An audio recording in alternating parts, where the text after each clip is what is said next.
Ahora vamos con el ejercicio número 19. En este caso nos dicen lo siguiente: el modelo representa la relación entre la altura y la cantidad de partículas de aire.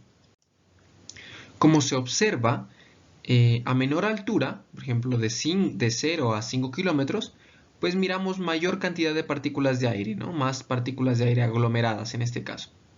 Cuando aumentamos la altura, 25, de 20, 25 y 30, pues la cantidad de partículas disminuye.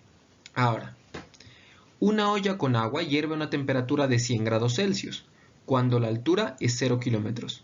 Teniendo en cuenta que el punto de ebullición corresponde a la temperatura a la cual la presión de vapor del gas iguala a la presión atmosférica, si se pone a calentar la misma cantidad de agua a una altura de 25 kilómetros, puede afirmarse que el agua.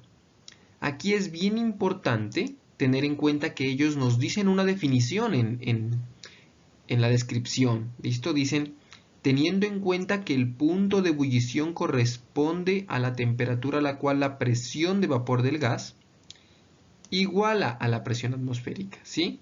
Ellos ya nos dicen este pedacito. Entonces, bueno, como ellos nos dicen ese pedazo, pues tenemos que recordar esto, ¿no? Muchas personas confunden temperatura de ebullición con punto de ebullición. Es diferente. El punto de ebullición tiene que ver con presiones. En este caso, cuando la presión ejercida por el entorno se iguala con la presión de vapor del líquido, la presión ejercida por el entorno le vamos a llamar presión atmosférica, y la presión de vapor del líquido corresponde a una presión específica para cada líquido, dependiendo de las interacciones que exista como tal en el líquido, ¿sí? Dependiendo de qué está compuesto en últimas.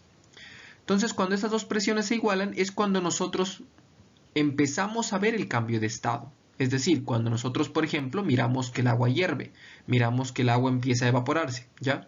Cuando estas dos presiones se igualan es que ocurre eso. Ahora, hay algo bien importante y es recordar que hay una relación inversa entre la presión atmosférica y la altitud.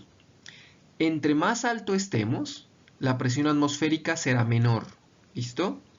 Entonces, por ejemplo, si hacemos la comparación de la presión atmosférica en la ciudad de Bogotá versus Cartagena, pues la presión atmosférica en Bogotá, como está mucho más alto, la presión atmosférica es menor que en Cartagena, que está a nivel del mar. Bueno, si la presión atmosférica es menor en Bogotá, o si hacemos un ejemplo un poco más regional, más de nuestro departamento, comparamos la ciudad de Pasto con Tumaco, pues Pasto está mucho más arriba que Tumaco, que es costa, ¿verdad? Y por lo tanto, la presión atmosférica en Pasto es menor que en Tumaco. Por lo tanto, en Pasto debería hervir el agua a una temperatura menor a 100, por ejemplo, porque la presión de vapor del líquido le quedará mucho más fácil alcanzar la atmosférica. Si en Pasto, por ejemplo, la presión atmosférica es aproximadamente 0.76 atmósferas y en Tumaco es una atmósfera, pues le quedará más fácil alcanzar 0.76 atmósferas que una atmósfera, y por lo tanto debe hervir a una temperatura pues menor que 100 en ese caso. ¿Listo? Entonces, si analizamos las respuestas, pues aquí pasa lo mismo, ¿no? En este ejemplo, en este modelo, pasa lo mismo. Tenemos mucha más altura. Si hay mucha más altura, la presión atmosférica es menor.